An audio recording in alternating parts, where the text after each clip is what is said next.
microbolhas e observem que a região... Então agora a gente vai dar continuidade ao nosso atlas ecocardiográfico. Então a gente vai falar agora de cardiomiopatia hipertrófica. Só relembrando alguns conceitos de cardiomiopatia hipertrófica, que é aquela entidade em que existe uma hipertrofia ventricular esquerda inapropriada. Normalmente ela tem característica genética autossômica dominante e que se manifesta por essa hipertrofia, que pode ser um pouco mais difusa, mas normalmente ela é assimétrica, ela envolve alguma localização específica do miocárdio. Obrigatoriamente ela não tem relação com outras explicação por outras causas, como hipertensão arterial sistêmica descontrolada ou anormalidades valvares, e a gente começa a suspeitar dessa cardiomiopatia hipertrófica naqueles pacientes que não possuem motivo para ter hipertrofia ventricular e apresentam ao exame ecocardiográfico um septo maior do que 15 milímetros. Ou naqueles pacientes que já possuem algum parente com cardiomiopatia hipertrófica, já possuem um septo entre 12 e 15, a gente já começa a suspeitar da cardiomiopatia hipertrófica. A cardiomiopatia hipertrófica tem algumas particularidades e ela é bem emblemática. A gente vai iniciar agora uma imagem de uma cardiomiopatia hipertrófica, aqui numa imagem de uma incidência, numa incidência paraesternal eixo longo, em que a gente vê o ventrículo esquerdo, o átrio esquerdo, olha o tamanho desse septo, que é um septo gigantesco, normalmente são acima de 20, de 30 milímetros. No paraesternal eixo curto, observem aqui o septo como ele é largo, como ele é grande, desproporcional à parede posterior. Muitas vezes essa hipertrofia pode causar obstruções dinâmicas. A válvula mitral é aspirada, causando obstruções dinâmicas da válvula. Aqui percebam, um movimento anterior sistólico da válvula mitral. Então, a cardiomiopatia hipertrófica pode ter uma característica obstrutiva e causar sintomas de insuficiência cardíaca por obstrução dinâmica desse ventrículo, mas também pode evoluir com a fibrose miocárdica e causar morte súbita nesses pacientes. Então é importante a gente ter em mente a imagem da ecocardiografia, porque é uma das maneiras de diagnosticar a cardiomiopatia hipertrófica. A gente não tem só a cardiomiopatia hipertrófica assimétrica, que é justamente essa, que a gente tem um septo mais globoso, essa que a gente viu na imagem, um septo globoso desproporcional. A gente pode ter uma cardiomiopatia hipertrófica que só acomete a região basal do septo, chamada a cardiomiopatia hipertrófica sigmoide, ou aquela que a gente viu que pega todo o septo interventricular, ou a região apical, ou a cardiomiopatia hipertrófica apical, chamada de Yamaguchi, que no eletrocardiograma tem alterações específicas que a gente vai ver. Então aqui a gente vai ver um exemplo de uma cardiomiopatia hipertrófica apical. Percebam que o septo, que a região apical, as porções basais não estão alteradas, mas o que a gente observa aqui é uma hipertrofia de toda a região apical. Olha essa imagem característica do ventrículo. Aqui é um exame contrastado, contraste com microbolhas, e observem que a região toda apical é musculosa, e a gente tem a cavidade ventricular esquerda mais diminuída.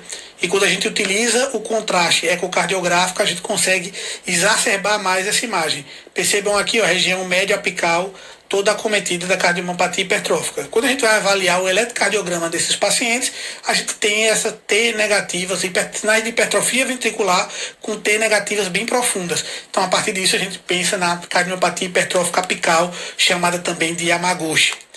E aí, André, como é que funciona essa questão do movimento anterior sistólico da válvula mitral? Como é essa questão da cardiomiopatia hipertrófica obstrutiva ou não obstrutiva?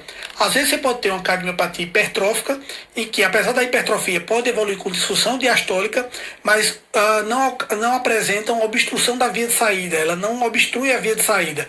E às vezes você pode ter uma cardiomiopatia hipertrófica que acomete a região septal e que vai a evoluir com a obstrução dinâmica da via de saída.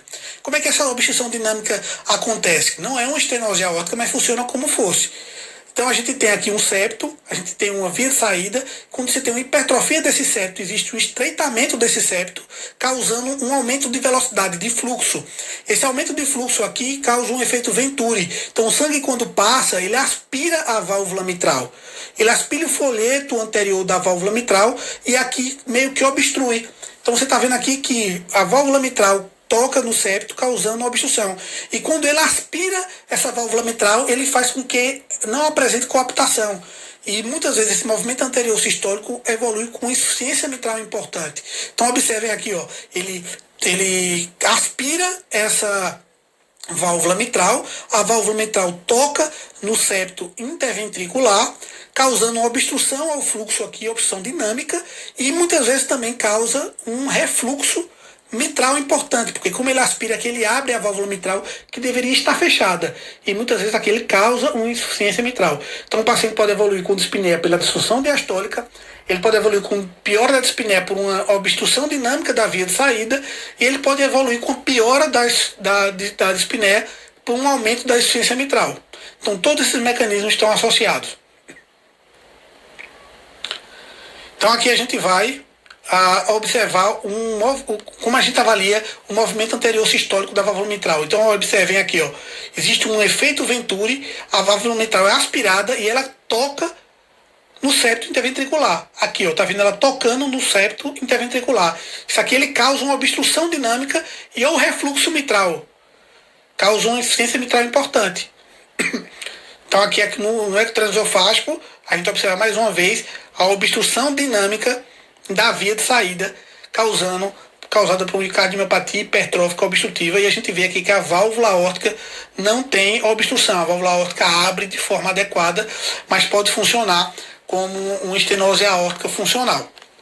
A gente parte agora para um miocárdio não compactado.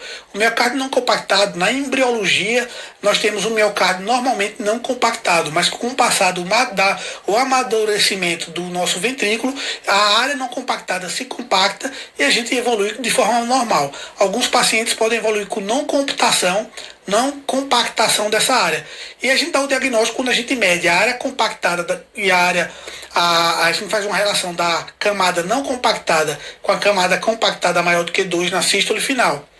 Então a gente percebe que existem trabeculações bem proeminentes, essas trabeculações passa sangue por esse local e o ecocardiograma pode ajudar no diagnóstico, porque esses pacientes com cardiomiopatia relacionada a miocárdio não compactado podem evoluir com insuficiência cardíaca, tromboembolismo, porque essa trabeculação pode formar estase, essa estase pode formar trombos, e esses trombos podem se deslocarem para o cérebro, causando, ou para outras áreas, outros leitos arteriais, causando eventos tromboembólicos. Então, o miocárdio não compactado está associado com insuficiência cardíaca, tromboembolismo, arritmias e morte súbita. Então, qual é a imagem do miocárdio não compactado? Percebam aqui, ó, uma área esponjosa de miocárdio todo não compactado, várias trabeculações. Então aqui é uma imagem clássica de um miocárdio não compactado. Quando a gente coloca um Doppler colorido nessa área, a gente vai observar que existe fluxo ao redor dela. Então, quando a gente faz uma relação entre essa área não compactada com a área compactada maior do que 2, a gente suspeita de um miocárdio não compactado e muitas vezes esse paciente vai para uma ressonância para confirmar o diagnóstico. Agora a gente vai para a imagem de endocardite. Aqui a gente tem uma incidência paraesternal eixo longo e a gente vê a válvula aórtica e a válvula mitral. O que a gente observa aqui? Uma imagem filamentar no folheto mitral, na cúspide mitral, quando é na mitral, ele tem essa vegetação, que é um filamento, tem uma movimentação meio desorganizada, meio aleatória, como se estivesse passando uma bandeira em uma sobrecarga, uma carga de vento, fazendo com que essa bandeira balance. Então a vegetação tem essa movimentação aleatória, com um aspecto meio algodonoso, e quando ela é uma vegetação na válvula mitral, ela prolapsa para parte atrial, para a região atrial. Então, uma vegetação pequenininha aqui se movimentando para a região atrial esquerda. Vegetação.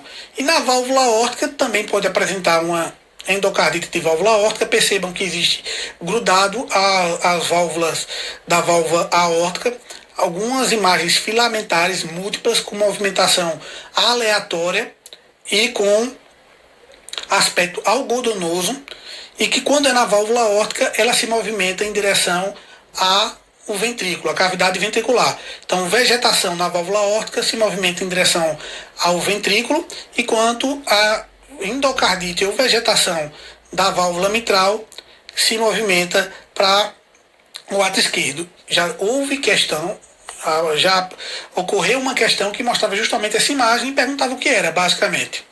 Ok? Então agora a gente finaliza a parte do Atlas ecocardiográfico e a gente parte em seguida para a